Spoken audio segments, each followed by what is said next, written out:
sellised kerged nagu klounipõsed.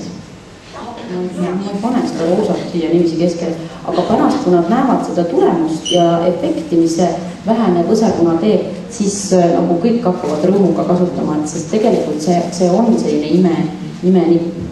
Sest näete, see õhetus, mis me praegu siis tõime esile, muidu me võtsime kõik tooni, eks ole, ära imestuskreenliga, vot see annabki sellise värskuse ja jällegi niisuguse elu näole tagasi. Ja kui ta on nüüd selles õiges kohas, eks ole, siis on kohe juba nagu tundubki, nagu olekski juba meik valmis, eks ole. Et nii palju võib see vähene põsepuna muuta kogu pilti. No on natuke näha ka, ma ei tea, kuivõrd te näete. Vot nii, ja siis mina alati kasutan nagu kahte tooni, et ma teen roosaga siis põse keskele ja piki põsesarna siis kannan päiksepuudrit. Ja päiksepuuder, ta võiks olla natuke mitte nii tugeva säratäpiga, et pigem selline pehmem ja loomulikum, et siis võib teda kanda ka just sellisele valgemale nahale, kui ei ole veel jõudnud ju nii päikest, eks ole, saada. Ja me ühendame selle roosa siis selle pruuni tooniga ja läheme just nagu siit, näitan teiselt poolt siit põse keskelt, eks ole, roosa juurest läheme kõrva keskosani, piki sarna. Ja kui te ikka ei oska seda sarnajoont leida või teil tundub, et kus nüüd see joon siis käib, siis te võite natukene ka õrnad põsed lohku tõmmata. Nii. Ja näete, siis nägu näitate kätt teile endale ette selle sarna koha, eks ole. Või kui te kompate ka natukene käega, siis te tunnete seda sarnaluud. Et piki seda sarnaluud siis toote selle päikesepuudri ja natukene siis kannate ka meele kohale, et jääks loomulik selline ja natukene ka siis siia lõualuule.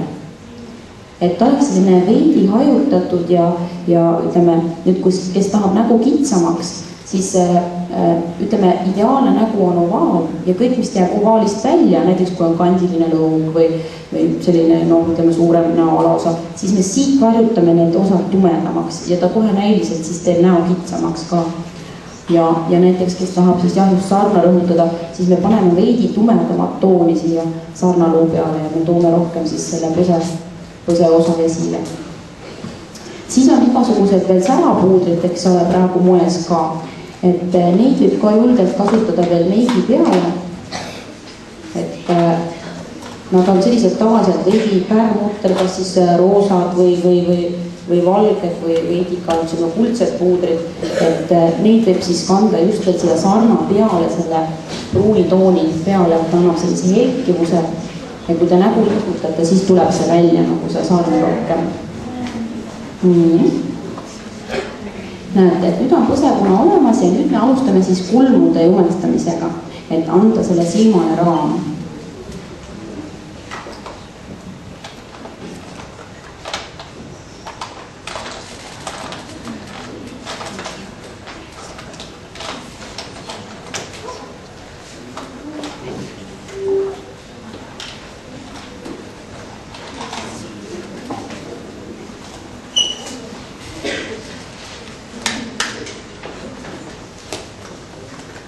Nii, et kulmude puhul on siis kaks sellist erinevat viisi, kuidas neid värvida, et võib teha siis pliiatsiga, kulmupliiatsiga, aga mina kasutan hästi tihti just nagu tahket kulmuvärvi või siis pruuni lauvärvi.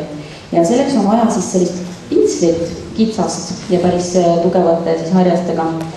Ja me valime kulmutooni siis, mis värvi teha need kulmud, juukse juure värvi. Et kui meil on blond, eks ole, pea, siis me ei tee ju valgeid kulme, vaid me võtame ikkagi sellise natuke sellise hallikas pruunika, kartulikoore tooni, mis tavaliselt on, eks ole, siis blondidel ka.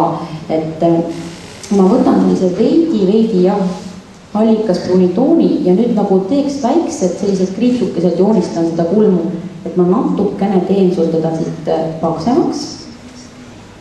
Ja ütleme, selle lauvärvi eelis see pliiat sees on see, et ta jääb tegelikult loomulikum ja teda on nagu kergem siis hajutada kulmu sisse.